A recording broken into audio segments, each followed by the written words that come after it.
Seja muito bem-vindo ao podcast Mulher de Verdade, um podcast voltado para mulheres cristãs amantes da Palavra de Deus. Eu sou a Carol Belino. E eu sou a Bruna Luiza. Estamos aqui mais uma semana diante de uma mesa posta com uma convidada muito especial para que nós possamos trocar experiências, para que possamos ouvir histórias, testemunhos e para que sejamos edificadas através de outras vidas. Então, como a gente fala toda semana, vai preparar o seu chá, seu café, o que você vai beber, senta no sofá, tira uma foto, marca a gente lá no Instagram. Para quem não sabe, nós temos um perfil no Instagram. Vai aparecer aqui embaixo para vocês. Mulherdeverdade.ipp. Mulherdeverdade.ipp. Vai lá, segue a gente. Você pode também colocar suas sugestões de convidados para participar aqui do nosso bate-papo. Você pode colocar dúvidas sobre algum tema, algum questionamento. Nós estaremos por lá também respondendo tudo o que vocês precisarem, tá bom? E hoje a gente vai inaugurar uma coisa nova. Série aqui, muito legal, muito especial. E a gente não fez série ainda, né? Essa vai ser a primeira série. Espero que vocês gostem de uma série.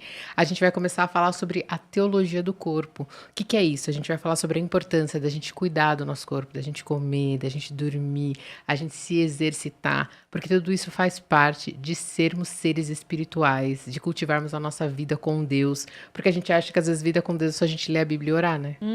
E não é só isso, vocês vão ver isso hoje. A gente separa muito o corpo da alma e espírito, né? E nós vamos começar então com uma convidada que é de Salvador. Ela é a Ingrid Barbosa, ela tem 31 anos, está solteira. Ela mora em São Paulo há 7 anos e é membro da Igreja Batista Fonte de Sicar, que fica aqui no bairro dos Jardins. Na igreja, ela trabalha na coordenação no Ministério de Ensino e também dos pequenos grupos, além de servir no louvor. Ela se formou em medicina, ainda lá em Salvador, e veio para São Paulo em 2018 realizar então a sua residência ali no Hospital Sírio-Libanês. E também fez uma especialidade em cuidados paliativos. Seja muito bem-vinda, Ingrid. Obrigada. Estou muito feliz de estar aqui. É uma honra estar nessa mesa maravilhosa com vocês. Pra gente é muito legal ter você aqui, né, e poder aprender um pouco mais com você daquilo que o senhor tem derramado. Só que antes da gente entrar no nosso papo, todo mundo aqui sabe que a gente faz sempre uma pergunta para todos os convidados. E a gente sempre pergunta para eles, quem é Jesus para você? Então, quem é Jesus para Ingrid? Bom, sabe que eu fiquei pensando nessa pergunta e a gente é apresentado a Jesus como o nosso Senhor e Salvador, e ele de fato é isso na minha vida. Mas eu acho maravilhoso como o nosso Deus tem várias facetas que a gente consegue conhecer à medida que a gente vai caminhando com ele, né? Várias manifestações dos seus atributos, assim. E eu tenho aprendido um pouco de Deus como Pai. Tenho trilhado um caminho de aprender sobre a paternidade de Deus. E nesse sentido, tenho aprendido a olhar para Jesus como meu irmão mais velho. Romanos 8 fala que ele é o primogênito entre muitos irmãos, né? E tem sido uma jornada interessante de olhar para Jesus nesse sentido, como aquele que me aponta o Pai, como aquele que veio primeiro e teve uma vida de relacionamento com Deus e experimentou essa filiação na sua forma mais plena. E eu aqui tentando aprender como irmã mais nova, mais inexperiente, mais imatura, mas olhando para ele, caminhando com ele, para que ele me mostre o Pai, essa face de Deus. Então, acho que se fosse responder hoje assim, papum, Jesus é o meu irmão mais velho. Tão gostoso, né? Cada pessoa que senta, que traz pra gente um atributo diferente, a gente conhece de acordo com a vivência de cada um pouquinho do que o Senhor é, através do que ele nos revelou na Bíblia, né? E Ingrid, como então você conheceu a Cristo como seu salvador pessoal? Bom, eu gosto muito de contar essa história, assim, porque eu fui alcançada por Jesus ainda criança. Eu acredito, assim, eu tenho flashes, sabe? Eu era muito pequena, então tenho algumas lembranças. Eu acredito que isso foi por volta dos 5, 6 anos, assim. Os meus pais não são cristãos, né? Então não venho de uma família nuclear ali, com referências cristãs, mas os meus avós paternos eram. E quando eu ia para casa deles, né, aos fins de semana e tudo, no domingo eu ia para a igreja. E eu lembro, assim, os flashes que eu tenho é daquele ambiente da escola bíblica dominical de crianças. Ali o professor falando do evangelho e aquilo fazer sentido para mim, sabe? Eu me perceber pecadora e que eu precisava de Jesus. E ali começou a minha caminhada, assim. E por muito tempo eu fui a única crente na minha casa, sendo criança, assim. Depois o Senhor trouxe a minha irmã e, e eu vejo o quanto que conhecer o Evangelho nessa fase tão inicial fez a diferença na minha história, na minha vida, né? Eu venho de um contexto um tanto disfuncional e eu tenho plena convicção de que foi o Evangelho que me preservou mesmo, né? E eu posso estar aqui hoje dando esse testemunho. E eu gosto muito de falar isso até como um encorajamento, né, para os pais e para os professores de crianças, né, de escola bíblica, de que Deus de fato salva crianças. E eu não tinha essas referências, né, na minha casa, então não foi algo assim que eu fui vendo e aprendendo. Mas ainda assim, né, o evangelho é poderoso e transforma então eu gosto muito de contar isso assim como um testemunho. Acho que para os pais, para os professores e de que de fato Deus salva crianças, né? Deus redime crianças também. Que parece que a gente fala com as crianças, elas não estão ouvindo, elas não estão entendendo. Isso, parece, né? Às vezes não é só o lúdico, né? Eles estão ali fazendo associações e tudo, mas o evangelho é o poder de Deus, né? E ali na minha linguagem, né? Adaptada para a linguagem que eu conseguia compreender naquela fase, o evangelho fez sentido para mim. E eu lembro muito, assim, de ser exposta a outras coisas, né? A outras influências e referências, assim, do mundo, mas ter aquele testemunho do Espírito ali criança, sabe? Tipo, Deus tá aqui comigo. Eu não posso desagradá-lo, eu não posso ferir, né, a pessoa do Espírito Santo na minha vida, assim, mesmo criança. Então, é de fato uma experiência real, assim, transformadora. E aí eu queria que você contasse pra gente, então, agora, dá um salto, assim, na sua história, né? E como que tem sido a sua trajetória com a medicina? Eu entrei na faculdade muito nova, né? Eu entrei com 17 anos. Novinha. Na época, o meu interesse, desde da época de colégio, eu sempre me interessei muito por neurociência. Então, eu gostava de estudar, pegava aquelas revistas de ciências, assim, e de saber o funcionamento do corpo, e os processamentos, as sinapses, as coisas que aconteciam no cérebro, e como a gente processa as coisas e como a gente aprende. Sempre fui muito curiosa disso, assim. Quando eu ingressei, então, na medicina, eu já imaginava que faria alguma coisa nesse sentido, assim, né? Mas também aproveitei outras oportunidades de conhecer outras especialidades, enfim. Mas, de fato, eu acabei ingressando em algumas coisas ligadas à neurologia durante a faculdade e ali eu me encontrei nesse sentido, né? Acho que linkou exatamente com o que eu já gostava, com a minha curiosidade de adolescente, assim. Eu fiquei trabalhando um tempo, depois que eu terminei a faculdade, até que eu vim para São Paulo fazer residência, né? Fiz residência em neurologia e fiz algumas especializações depois, algumas complementações. Atualmente eu trabalho como neurologista no Sistema Único de Saúde, né? No SUS. E nesse processo de uns 2, 3 anos para cá, agora olhando para trás eu vejo, né, que Deus já vinha conduzindo a minha história nesse sentido. Eu fui desafiada a compreender a saúde de uma forma mais integral, assim, né? Eu tinha alguns conflitos com o exercício da medicina muito focada apenas em tratamentos ou desconsiderando as questões de prevenção e de pensar a saúde só como a ausência de doença ou você curar a doença, sabe?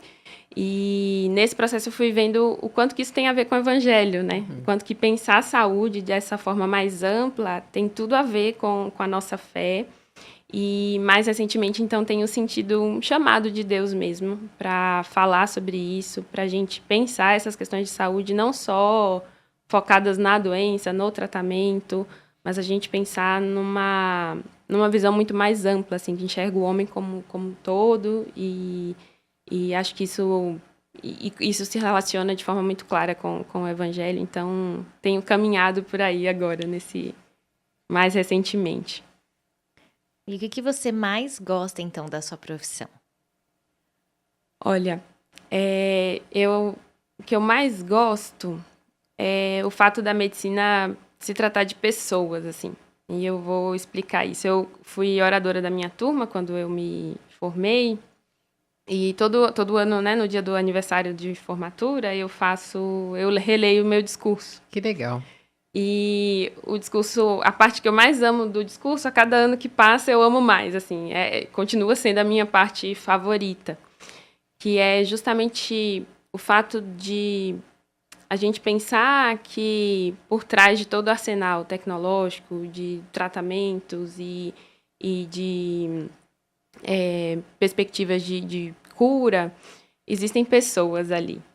Durante a faculdade, a gente vai aprendendo o conhecimento em camadas, né? Então, você estuda anatomia, aí decora os ossos, os músculos, os nomes dos órgãos e tudo. Depois você aprende fisiologia, que é o funcionamento das reações bioquímicas, os processos microscópicos que acontecem, o funcionamento normal dos órgãos.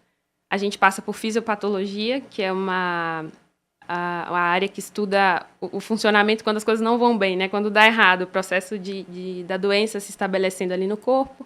Depois você aprende a examinar o paciente, aprende a dar o diagnóstico, extrair o diagnóstico a partir das queixas. E a gente vai construindo esse conhecimento. E aí, quando você chega na prática, tudo aquilo que você estudou não é exato. Você olha assim, eu sei onde que está o problema, eu sei que esse sintoma é disso, mas as vivências são muito diferentes. Então, por exemplo, a mesma doença que causa dor, um paciente vai ter uma perspectiva de dor, vai parecer a pior dor do mundo, para outro, de repente, é algo que ele consegue controlar e ajustar, enfim. E isso se dá justamente porque a medicina se trata de pessoas, e não é só a fisiopatologia, o sinal e sintoma, o diagnóstico. É a história de vida daquela pessoa, é a espiritualidade dela, as crenças que ela tem, o suporte que ela tem ou não tem. Então, tudo isso influencia na saúde. E pensar nessa perspectiva, que é algo que eu já carregava comigo desde essa época da formatura e cada vez faz mais parte da minha prática, acho que é o mais gratificante, é você perceber que o paciente se sente cuidado dessa forma integral, ampla e para além do sinal, o sintoma que ele está referindo ali. Então, acho que isso é o que há de mais nobre, assim, no exercício dessa profissão. É algo que eu tento carregar na minha prática, assim, ao longo do tempo. Como assistente social, eu me sinto contempladíssima de escutar isso falar. Contempladíssima. Porque na minha profissão a gente estuda muito sobre isso, né? Que a medicina ela tem que ser preventiva. Porque a gente vai trabalhar com pessoas de baixa renda, então a gente não tem que esperar a doença se instalar, a gente tem que ajudar as pessoas a prevenirem, porque quando elas se instalar, elas não vão ter condições, dinheiro, de manter, de todas as outras questões. Mas não é como a medicina praticada na maior parte do mundo, assim, né? A gente sempre está correndo atrás do prejuízo. E eu acho isso muito importante, a gente ter essa visão integral do ser humano, porque eu acho que isso vai quebrando algumas barreiras e alguns mitos que a gente acredita hoje em dia, né? Porque muito se fala hoje que a gente é um amontoado de células e é só isso. E então eu posso fazer o que eu quiser com o meu espírito, com a minha mente aqui, porque o meu corpo vai passar, eu não preciso cuidar do meu corpo. E quando você traz isso, é uma mentira. Sim. Porque as coisas estão muito conectadas, né? Não tem como. Eu tenho uma dor de cabeça, mas eu tenho uma dor de cabeça, a Bruna tem uma dor de cabeça. São coisas completamente diferentes. E se um homem tem dor de cabeça, a piadinha que não pode falhar, né? Aí o caso é grave. Brincadeira, gente, que a gente tá aqui, né, conversando. Mas eu queria que você comentasse um pouco sobre isso. Assim, a gente é só matéria ou a gente é só o espírito? As duas coisas estão conectadas, porque eu sei que tem muita gente que dicotomiza mesmo, né, essa questão.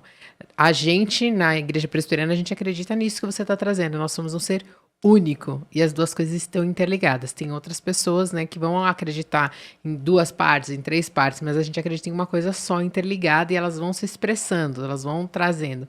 E aí isso daí dá um podcast que é o Pastor Nilson, o senhor está convocado para vir aqui e falar só sobre isso, mas a gente tem que falar de um jeito legal, tá, pastor? Assim, leve, para a mulherada. Mas eu acho que é importante isso, né, a gente pensar. É só um amontoado de células? Não. É, a gente pode perceber assim que Deus ele se revelou por meio das Escrituras, por meio da natureza também, né? Pela sua criação ele se revela. E ainda sem considerar o aspecto da fé, observando só a complexidade do corpo humano, assim, para mim fica muito difícil concluir isso, né? Eu acho que é uma observação muito rasa você dizer que algo que funciona perfeitamente, de forma integrada e com uma riqueza de detalhes assim tão maravilhosa, é muito difícil acreditar que é algo que acontece ao acaso, sem nenhum propósito, né? Então, por exemplo, o simples fato, né, da gente estar aqui, né, de eu estar aqui sentada falando, eu preciso do ponto de vista, falar da neurologia, né, do ponto de vista cerebral, eu preciso de várias sinapses acontecendo, eu preciso da minha via visual funcionando, interligado com aquilo que eu vou falar, preciso do meu coração batendo, o pulmão fazendo trocas gasosas, então, processos micro acontecendo ali para tudo isso funcionar, né? Então é algo muito complexo, algo muito maravilhoso para a gente presumir de que é algo, um amontoado de células, né? Como você falou. E para nós que temos a visão completa, né? Nós colocamos Deus nessa equação como criador de todas as coisas. A gente precisa olhar essa junção, né? Dessa complexidade como algo que tem um propósito, né? E para isso a gente precisa olhar lá para a criação, né? Quando a gente olha para Gênesis 1 e 2, a gente vê Deus criando o homem a partir do pó da terra e soprando nele o sopro de vida.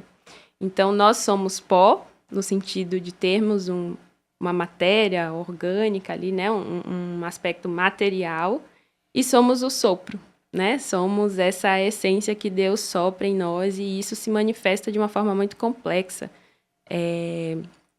Então, a gente precisa ter em mente a criação, né? Essa perspectiva da criação quando a gente olha para o nosso corpo e separar cria muitos problemas, né? Porque a gente começa a colocar caixinhas.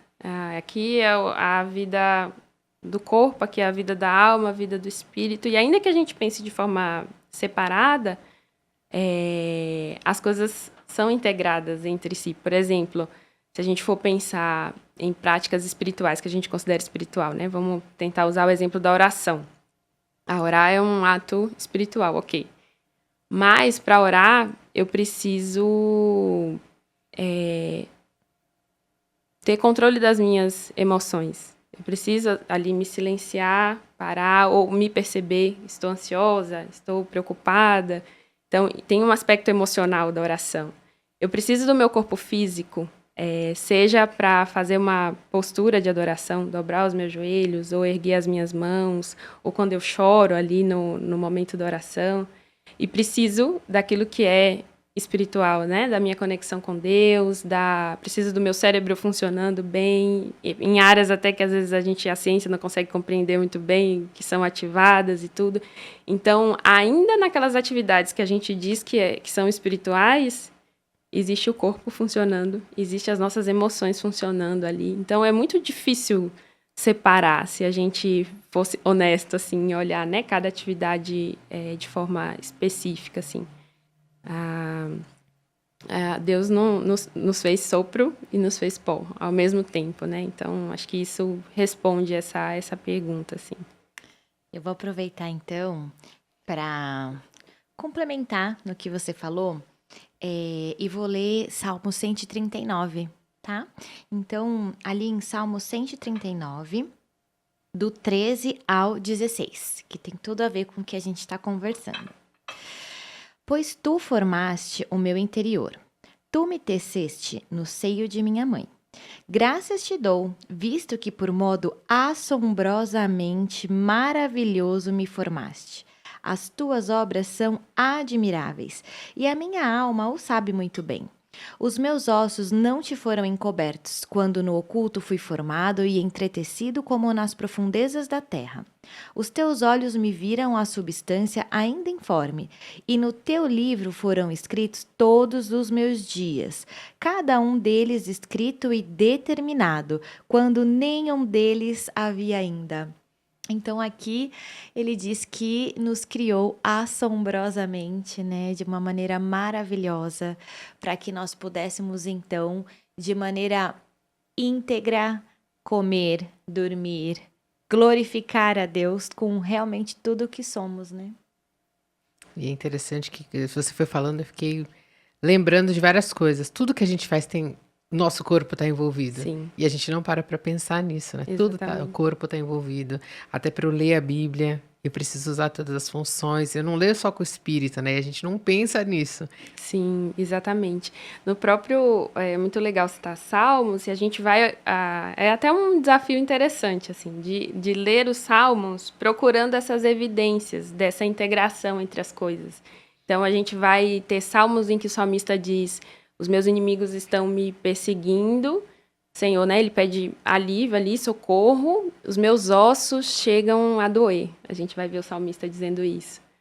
Lá no Salmo 127, quando ele diz que é inútil, né, vai ser a gente acordar cedo, comer o pão de dores, trabalhar duro, aos seus amados enquanto o Senhor dá enquanto dormem. E às vezes a gente, nessa coisa de separar, espiritualiza isso, né? E lógico, em certo sentido, sim, Deus nos dá enquanto dorme, no sentido de nos dar o alívio ou o livramento que precisamos enquanto nós descansamos nele. Mas há um aspecto físico nisso também, porque o próprio ato de dormir é Deus nos dando coisas, usando aí o conhecimento da neurociência, né? Quando você pode estudar o quanto você quiser estudar, passar o dia todo sentado lendo, decorando, fazendo resumo, enfim. Mas o sono, ele tem um papel fundamental no aprendizado. É à noite, quando a gente dorme, que a gente sedimenta as nossas memórias, onde a gente sedimenta os conhecimentos que a gente aprende ao longo do dia.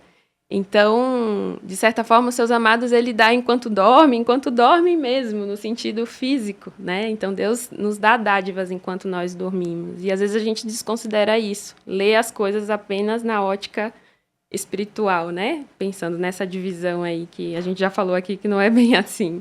E a gente ouve muito o contrário sobre isso, né? Do tipo, enquanto todo mundo dorme, você tem que estudar, você tem que trabalhar. Então tem, né, uma fama de quem é workaholic, de dormir pouco e trabalhar muito, porque o sucesso ele vem através de muito trabalho. Então, que essa questão da meritocracia. Então a gente ouve e muitas vezes deixa isso internalizar e não entende o quanto é o oposto, né, do que a Bíblia Exatamente. nos traz. Existe, e aí eu acho até que é uma falha nossa como igreja, assim, né? Quando a igreja que tem as respostas, né, verdadeiras, não se propõe a viver da forma como Deus estabeleceu, pensando nessa questão do corpo, a gente abre espaço para que outras ideologias tomem esse lugar. E muitas vezes nós, como cristãos, vamos assimilando isso. Então, Deus estabeleceu ritmos, né, de descanso na própria criação, de novo, a gente sempre olhando lá para a criação.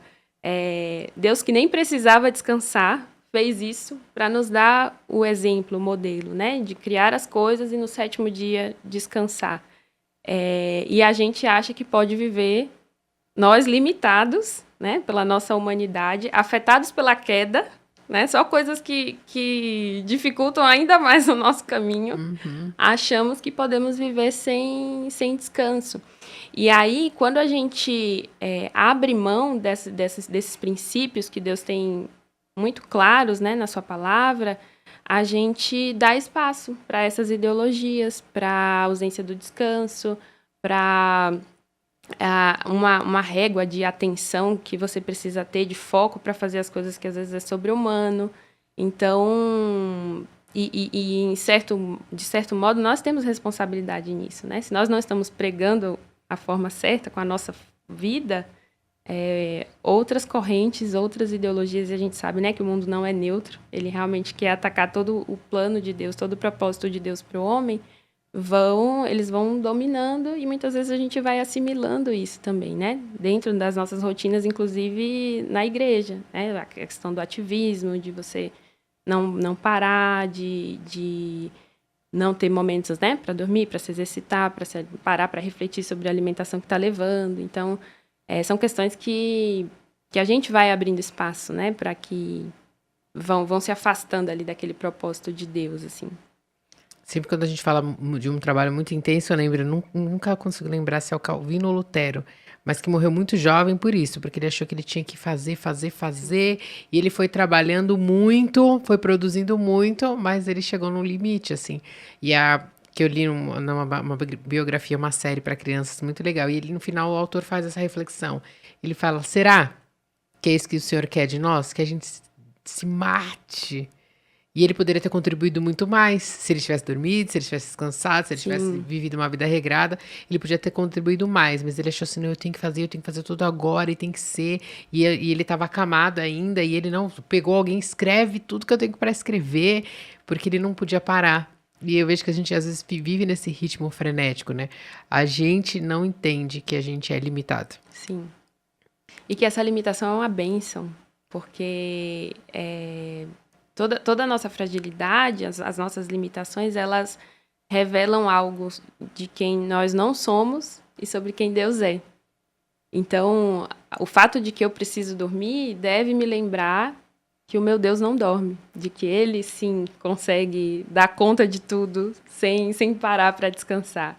O fato de eu precisar me dar manutenção, né, do meu corpo, aponta para o aspecto de um Deus que é infinito, que é imutável, que não se deteriora com o tempo como eu, né? Então, isso é uma bênção. As nossas limitações apontam para o poder infinito do nosso Deus. E, às vezes, a gente lida com isso como se fosse um peso, né? Como se fosse um mal, e, na verdade, não. Nos faz depender mais dele, né? Então, quantas coisas da corporeidade nos mostram mais de quem Deus é, né? E, às vezes, a gente não pensa muito sobre isso. Na teoria é tão simples, né? E, na prática, o corpo dá sinais, né? Ele vai trazendo sinais pra gente aos poucos, mas é essa questão, assim, de querer fazer tudo e resolver tudo e tá muito conectada realmente com a nossa dependência de Deus, né? Eu tenho que entender onde eu preciso parar e dali por diante eu realmente preciso depender do Senhor, né? Sim. E aí vocês estão falando, eu lembrei, tem um livro da Jane Wilkin que eu gosto muito, chama Incomparável. Sim, maravilhoso. E aí eu gosto da sacada dela, que ela vem e traz, né, os atributos de Deus, e ela vai dizer, olha, Deus, ele é ilimitado, mas a gente quer viver sem limites. E aí, se você não leu, leia esse livro, que ele é muito bom, ele vai ajudar a gente a refletir sobre coisas que só Deus é, e que a gente acha que a gente é também.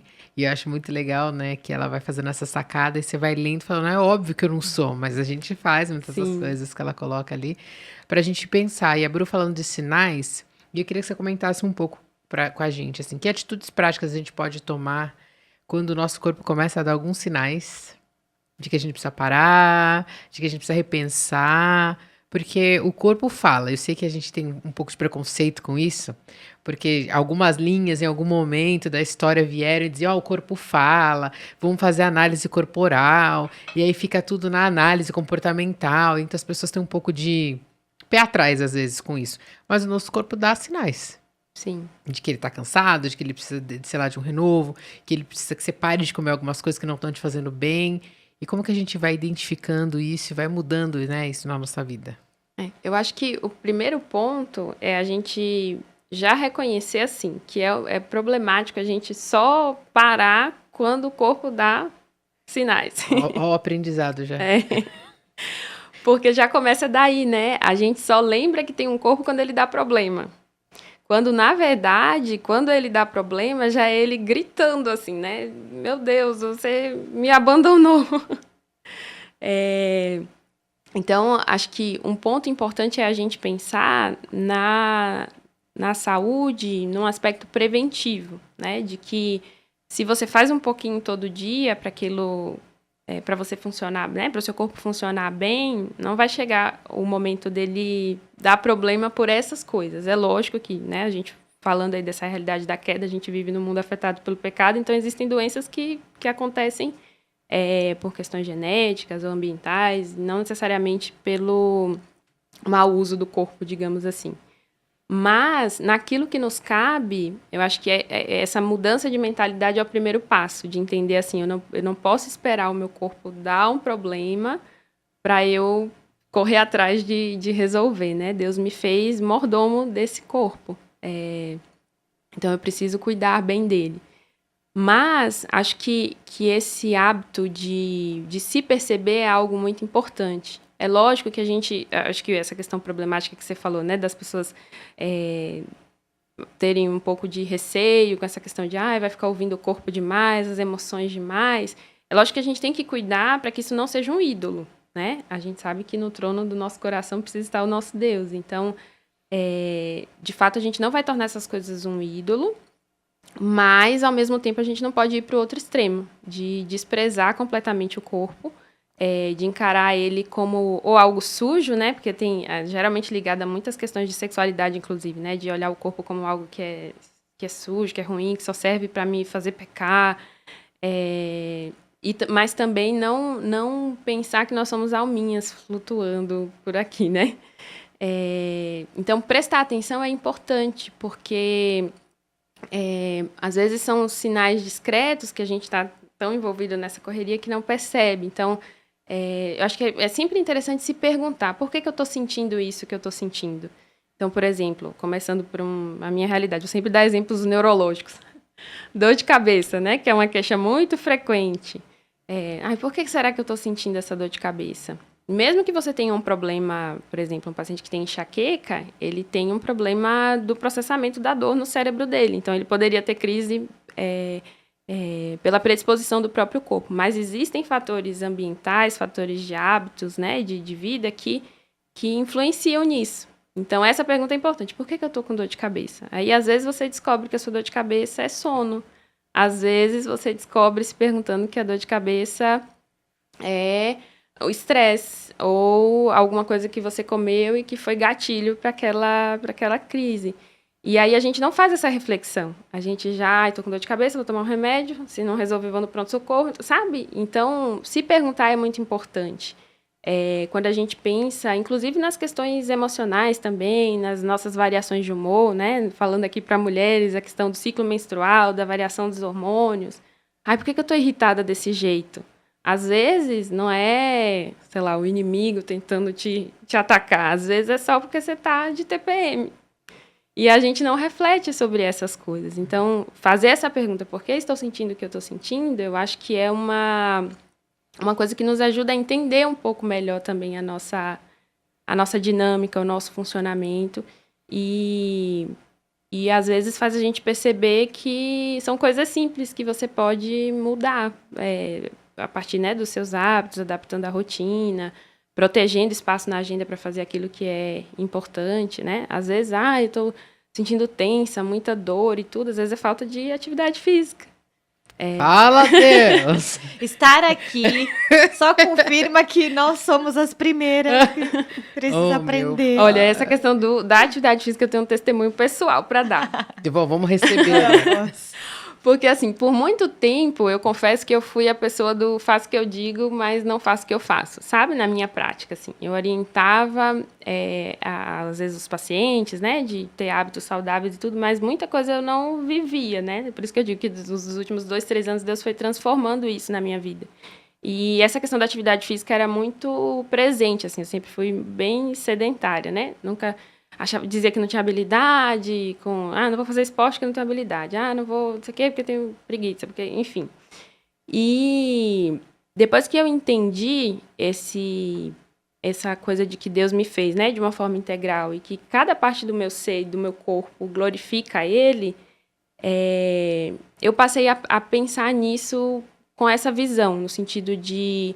Não, essa, sei lá, flexibilidade que eu tenho aqui, as minhas articulações funcionando bem, estão louvando a Deus nesse momento. E eu estou trabalhando pela manutenção do corpo que Ele me deu para eu viver o propósito que Ele estabeleceu para mim nessa terra.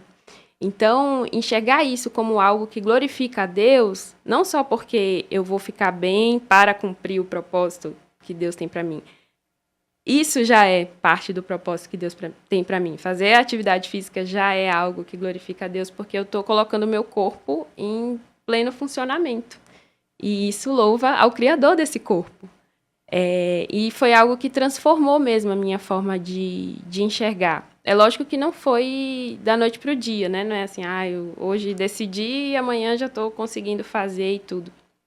Mas é muito interessante notar em relação a essa questão da atividade física, e eu acho que serve para outros hábitos também que a gente vai adotando, que Deus nos deu prazeres para que a gente desfrute nesse corpo também. Então, quando eu me exercito, lá no meu cérebro, eu vou liberar as endorfinas, né? Que são substâncias do prazer. E então é um presente de Deus, assim, você me glorifica a usar o seu corpo, né, na plenitude dele, fazendo ali o exercício, e eu, de alguma forma, te dou pequenos prazeres em usar o seu corpo. Então, assim, eu digo que eu entrei na endorfinolândia depois que comecei a fazer de forma regular e tudo, a atividade física, porque, de fato, você desfruta de um bem-estar que hoje eu recebo como um presente de Deus nesse sentido. Então, é algo que não é... Quando Deus coloca esses princípios para nós, não é para ser chato, né? De, meu Deus, mais uma regra para seguir, tem que fazer atividade física para glorificar Deus com o meu corpo. Não, ele coloca pequenos prazeres ali para que você saiba que você está fazendo uso do seu corpo na plenitude dele, né? Então, existem benefícios teóricos que a gente sabe, melhora, né, o controle da pressão, reduz o colesterol, nananana, mas existem coisas que são prazeres que Deus nos dá também, se a gente segue isso como um mandamento, né, como parte da mordomia do corpo, assim. Então, se alguém me dissesse, né, que eu ia ter essa vontade de fazer exercício, 5 anos atrás, eu ia dizer, não, difícil, muito difícil. E hoje é real, assim, então eu digo, eu sou um testemunho vivo dessa questão da atividade física, assim, de que quando você começa a viver do jeito que Deus diz que é bom, a gente realmente tem uma vida boa, né? Assim, a gente desfruta desses prazeres que Ele nos dá no corpo também. E trabalha até outras questões da própria mente, do domínio próprio. Quando eu recomecei os exercícios, no início a gente recomeça né, muito motivada normalmente. E aí, com o passar do tempo, você começa a superar alguns desafios. Então, né, para você priorizar isso também, né? Porque acho que com essa correria de hoje em dia, a questão toda é tempo. E aí a gente dá a desculpa do tempo. Mas aí depois a gente aprende que é a prioridade. Onde eu tô colocando realmente, né, importância no meu dia. Então, e aí depois, quando você se acostuma, você até sente falta, né? Exatamente. Você não consegue, assim, você fica tão bem que quando você não faz, te faz falta. Eu passei por essa experiência recentemente. Eu viajei de férias, então, assim, caminhei bastante, mas não fiz atividade física programada, assim. E aí, quando eu voltei, aí sabe que você fala, nossa, eu preciso fazer exercício. Porque você vai sentindo que, né, que o corpo tá mais rígido, você começa a ter mais tensão. Aí a dor de cabeça que não tinha já começa a ter. Então, de fato, você se sente tão bem que não consegue mais viver sem praticar aquilo, assim, né? Então, realmente é vencer essa barreira, porque não é que vai ser uma coisa chata e sem ser prazeroso, né? Em nenhum momento. Assim. Que seja uma caminhada. Né? Exatamente. Comece por uma caminhadinha. Adote um cachorro, gente. Com um cachorrinho você vai ter que andar todos os dias. Eu sempre digo assim, que fazer é melhor alguma coisa é melhor do que não fazer nada. Assim. É muito, muito importante começar, porque às vezes esse é um outro risco, né, que a gente corre às vezes quando vai falar sobre mudança de hábitos. Precisa começar, decidir hoje, amanhã já está correndo 5 quilômetros. Não, simplifica a meta para poder ser possível fazer, né? Então, eu vou começar, nunca fiz nada, vou começar fazendo, 20 minutos 2 vezes na semana. E a partir disso, o próprio Deus vai fazer do seu corpo te mostrar que é bom você fazer isso, né? Fica a dica, gente, um incentivo. O que eu fazia quando eu treinava, né? Porque eu sou assim, né? Faço, eu paro, eu faço, eu paro. E esses dias eu fui numa clínica e a moça falou assim, olha, você volta rapidinho, né? Você pega, porque eu sempre fui atleta, joguei tudo, então eu não tenho dificuldade de recomeçar. Mas aí as coisas vão acontecendo na vida, a gente vai deixando. Mas o que eu sempre faço quando eu retomo, eu não penso.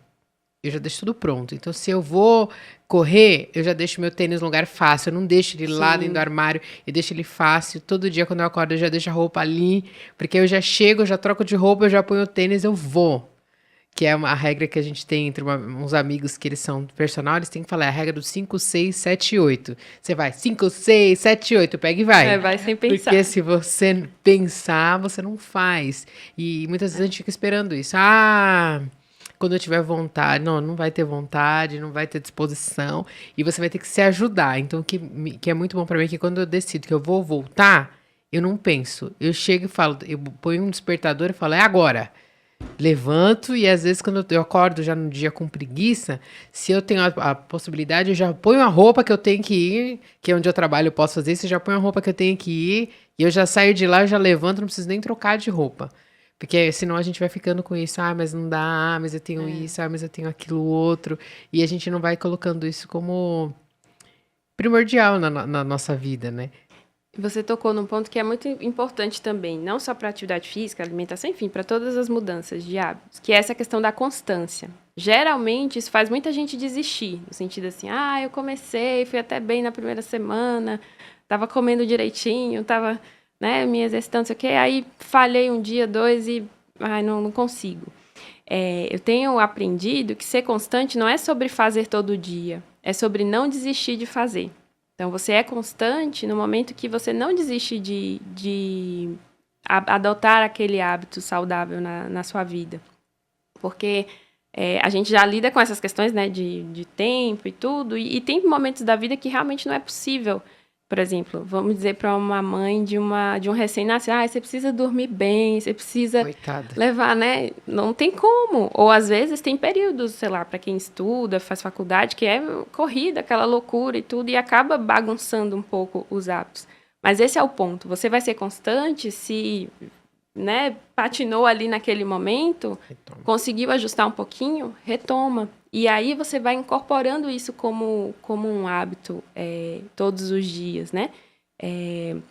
Então, esse ponto da constância é muito importante, porque isso desanima muita gente, mas eu sempre digo isso, assim, constância não é sobre fazer todos os dias, é sobre não desistir de fazer.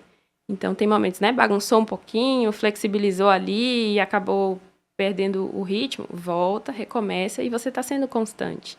É uma forma de pensar que acaba até... É engraçado que a neurociência vai comprovando as coisas que a gente já sabe pela Bíblia, né? Então, quando a gente olha para a nossa própria vida cristã, é assim, né? A gente não caminha com Deus numa reta ascendente, né?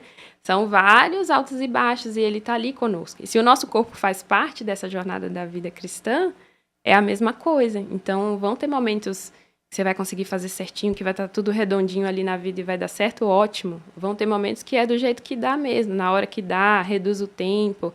E tenta fazer escolhas mais saudáveis, assim, né? Porque tem essa parte também das nossas escolhas, né? Eu não tenho tempo.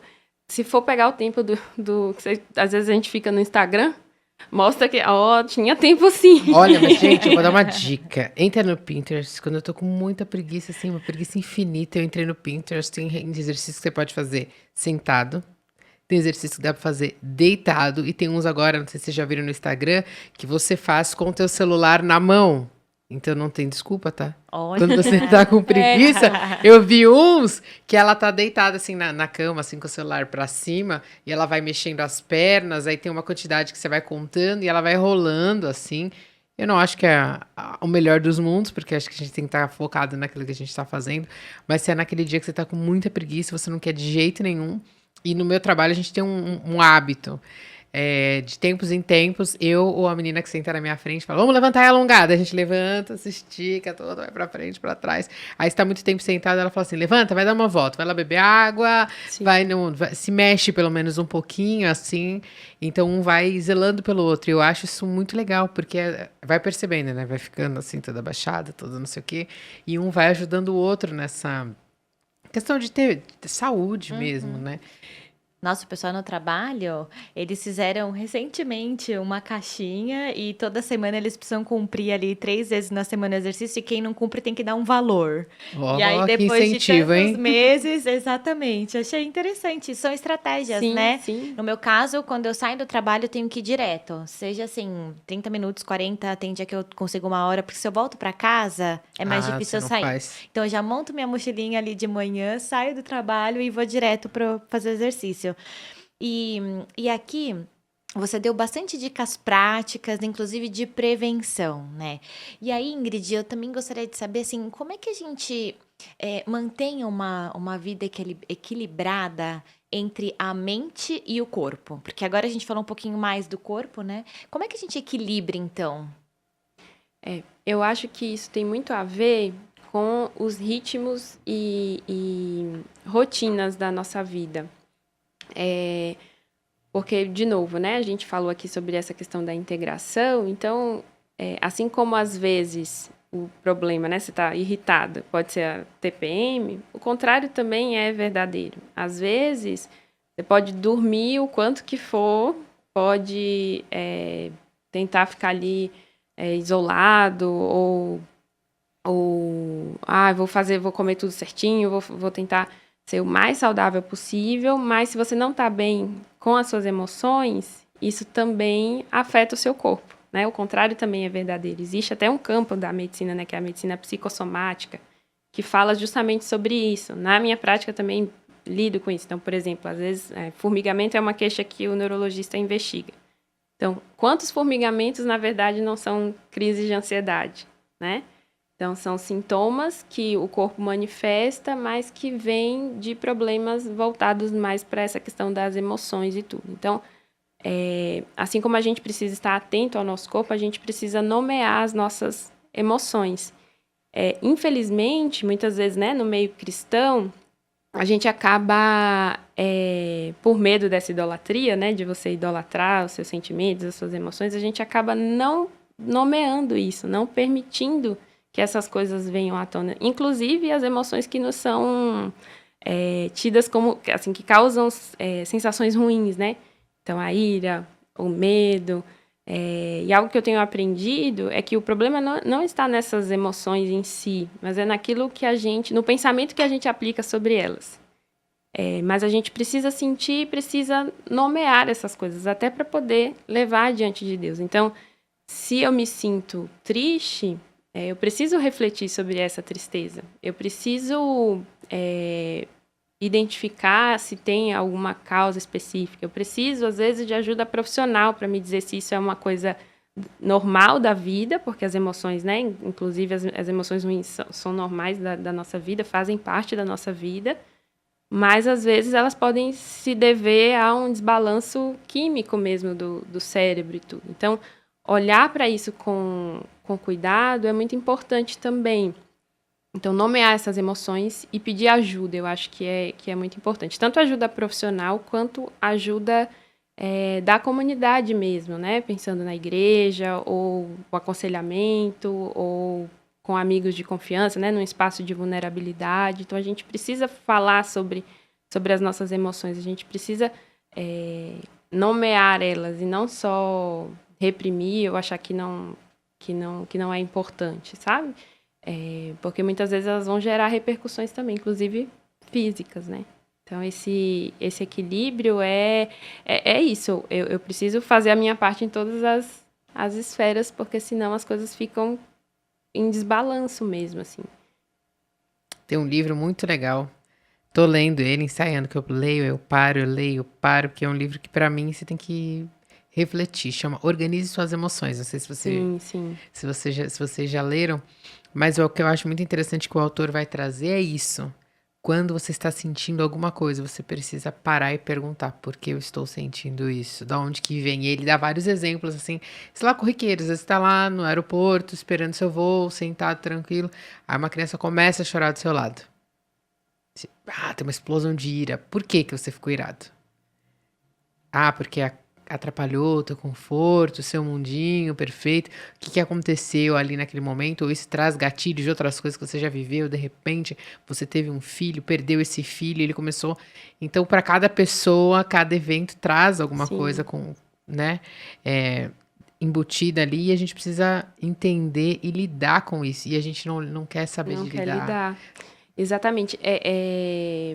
A gente precisa, e aí esse papel, né, do pedir ajuda é algo que é muito importante. Mas até para pedir ajuda você precisa parar e nomear. E às vezes a gente até vilaniza, né, essas emoções assim, coloca no campo do, é pecado, né? Eu me irei, pronto, pequei. Mas as emoções, de novo, a gente volta lá para Gênesis. Deus colocou essas coisas em nós, né? Isso faz parte de quem nós somos como seres humanos. Então, elas comunicam alguma coisa. Eu posso ter uma reação pecaminosa diante dessa emoção ou não, né? Eu posso ver a criança lá e sei lá, brigar com o pai, né? Posso ou ter um pensamento muito ruim, né? Desejar o mal ali para aquela criança, usando seu exemplo. Mas a emoção em si, ela não é má, né? Ela está comunicando algo. E aí a gente erra ao não nomear as nossas emoções, ao tentar suprimir ou tentar se apegar a uma emoção só, que é outra coisa que às vezes acontece bastante, né? Hoje a gente vive isso, essa busca pelo prazer a todo custo. Então as pessoas querem viver o tempo todo alegres, felizes, não querem encarar o sofrimento, as dores existenciais que a gente enfrenta.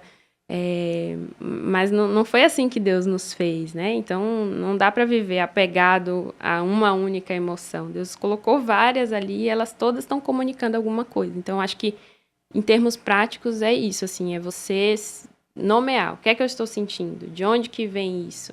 E, a partir do momento que aquilo traz essa informação para você e você aplica o que as escrituras dizem sobre isso, o que eu posso obter de conselho de uma outra pessoa sobre esse assunto, né? Como que eu posso reagir a isso de uma forma que glorifica a Deus, né? Então, acho que a gente falha muito nisso, assim, não dar nome às nossas emoções, não acolher elas, não fazer essa pergunta. O que é que você está querendo me dizer, sabe?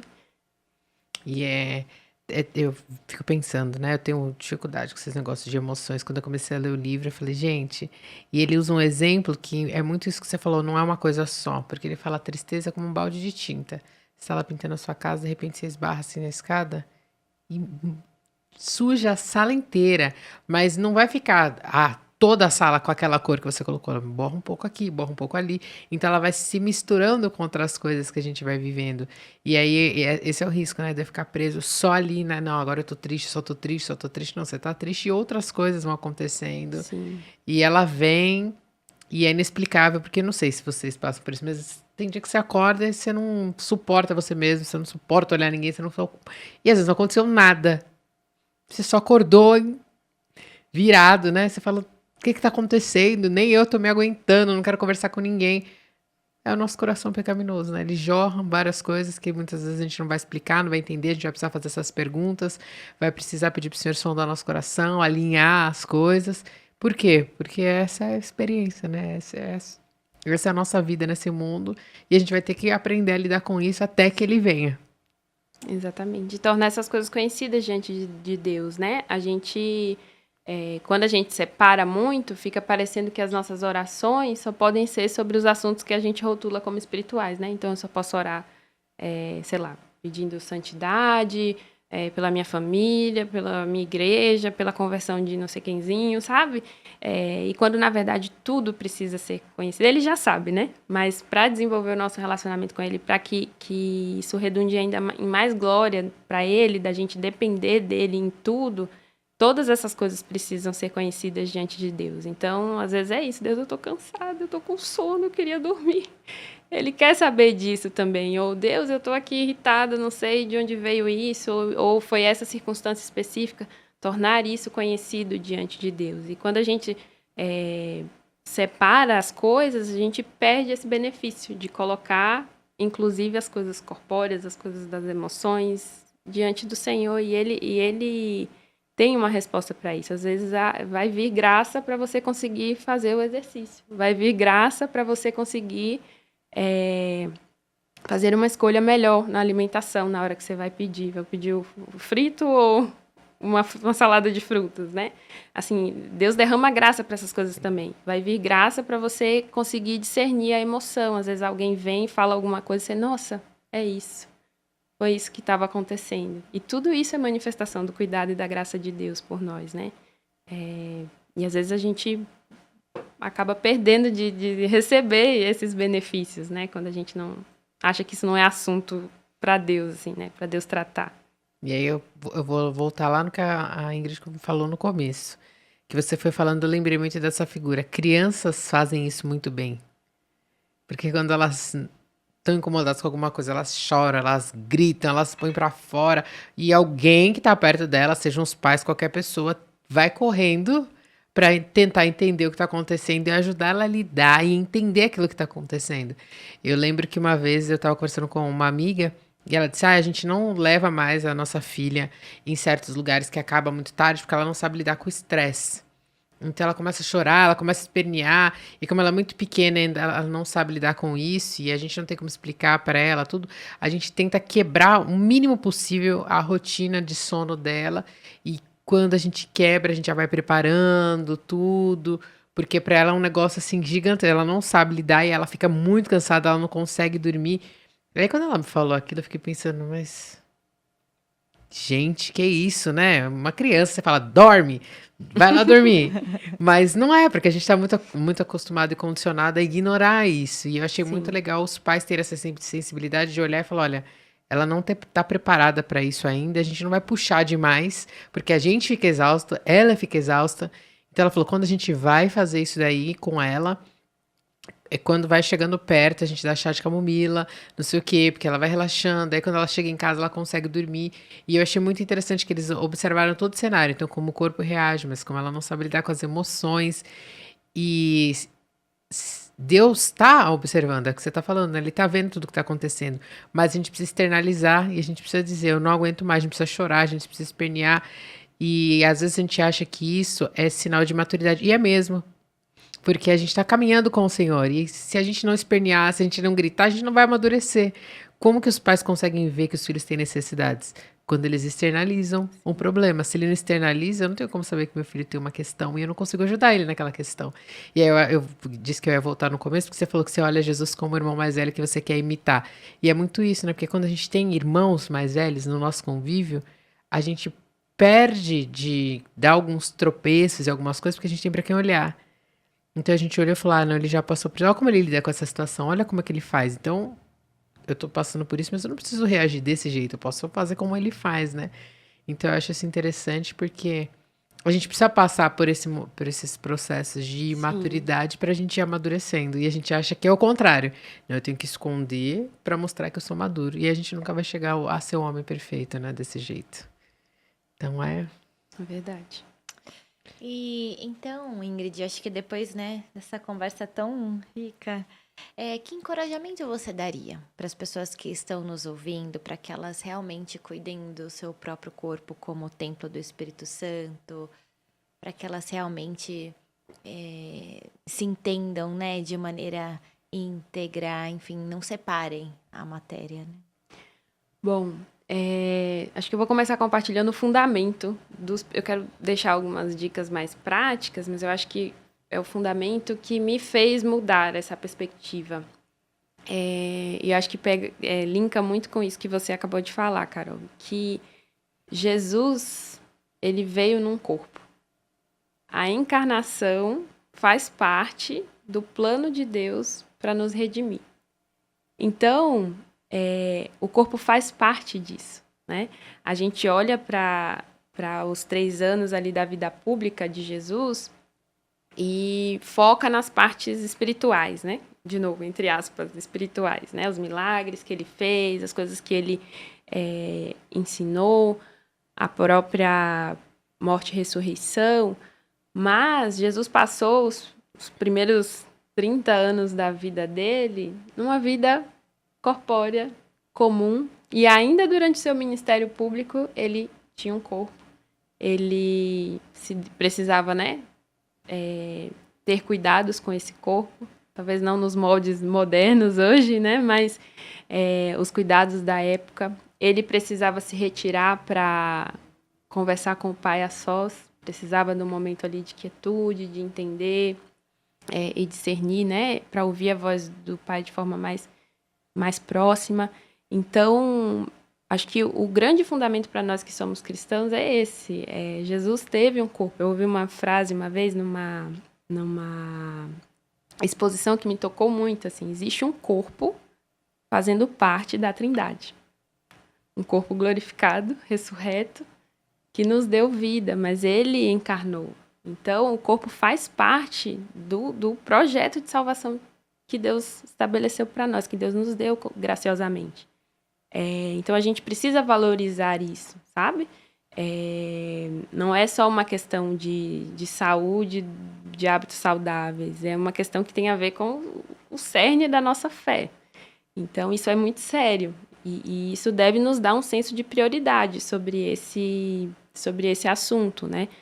Porque às vezes a gente vai empurrando, né? Quando der eu faço e tudo. Então, se a gente traz essa perspectiva, isso nos dá um senso de que não, isso é importante, isso faz parte daquilo que Deus estabeleceu para mim. E de forma prática, como que a gente implementa isso? Eu acho que é formando hábitos. E o processo de formação de hábitos precisa ser assim, pequeno e possível. Eu acho que é uma grande falha, inclusive, né, lidando no atendimento consultório e tudo, a gente começa com metas muito grandes. Eu quero, sei lá, ser fitness, correr a maratona e fazer academia e não sei o que lá. Vou correr 7 dias por Isso, semana. exatamente. Vou fazer 1 hora, 7 dias, ou eu quero, de hoje para amanhã, cortar todo o açúcar da minha vida. E isso é difícil até para o nosso cérebro compreender, porque aí você coloca uma meta muito grande, você acaba se frustrando e aí desiste. Então, metas pequenas e possíveis é o melhor caminho para quem quer começar. E aí, como eu falei, né? Divide, vou começar 20 minutos 2 vezes do jeito que dá. Vou botar um vídeo no YouTube e vou fazer. Ou, eu posso escolher aqui um lanche, né, calórico, gorduroso, eu posso escolher uma opção mais saudável. Então, são pequenas coisas que vão mudando e que, à medida que a gente consegue fazer, quando a meta é pequena, isso dá um senso de recompensa para o nosso cérebro. Então, ele fala, nossa, consegui. Então, aí na próxima, você já consegue aumentar um pouquinho essa meta. E isso vai formando hábitos, né? Então, metas pequenas e possíveis, acho que é um bom começo. E não foca no resultado final, foca naquela meta. Então, o meu objetivo não é, sei lá, perder 10 quilos, quem quer perder peso. O meu objetivo é fazer esse treino de 20 minutos hoje, entende? Isso muda a nossa percepção e o nosso senso de recompensa. Então, é um caminho. Acho que essa questão da constância que eu comentei é muito importante. Então, falhou, começa de novo. E abandona a culpa também. Né? Não precisa ficar se lamentando, meu Deus, que eu não consegui, que eu não fiz. Não conseguiu, falhou, pronto, levanta e continua, assim. Acho que essa questão das metas pequenas e possíveis é muito, muito importante. E também nomear. Acho que nomear as nossas sensações, os nossos sentimentos. Teve um período, que acho que no início desse meu processo de mudança, assim, de mente em relação a essas coisas, eu fazia anotações mesmo. Sentava, como eu estou me sentindo fisicamente, emocionalmente e espiritualmente. Só de nomear isso, Deus vai descortinando muitas coisas. Que às vezes você acha que você está sem conseguir orar e aí você percebe que você não dormiu bem a semana toda. Ou às vezes está tudo redondinho e você não consegue orar. Então fala, Deus, eu preciso entender isso, né? Está no campo realmente espiritual. Então, nomear essas coisas, o que estou sentindo no corpo, nas emoções e na alma é algo que é muito rico, assim, ajuda bastante, por testemunho próprio também. Gente, o tempo voa, né? Infelizmente, encerramos aqui nosso horário. E, Ingrid, nós gostaríamos realmente de te agradecer sua presença. Não sei você, mas eu fui muito confrontada hoje. Eu tô muito feliz de estar aqui. Muito. Quero agradecer também o convite. A gente também obrigada. entrega uma lembrancinha para que você possa guardar. Ai, obrigada. Sempre lembrar aqui desse dia que foi muito especial pra gente. Pra mim também foi. E a gente espera que você volte aqui outras vezes pra gente conversar sobre outros assuntos. Ai, fico feliz, é só convidar. Obrigada, viu? E para vocês, então, que estão aí em casa, muito obrigada pela participação de hoje. Pega esse link aqui, ó, manda pra um monte de gente, porque eu Compartilha. sei que você foi muito abençoada. E semana que vem tem o segundo episódio desta temporada que a gente tá fazendo aqui. Então não perca essa série Teologia do Corpo, que tá maravilhosa. Vai ser muito especial. Obrigada e até lá. Um beijo, meninas. Deus abençoe. Tchau, tchau.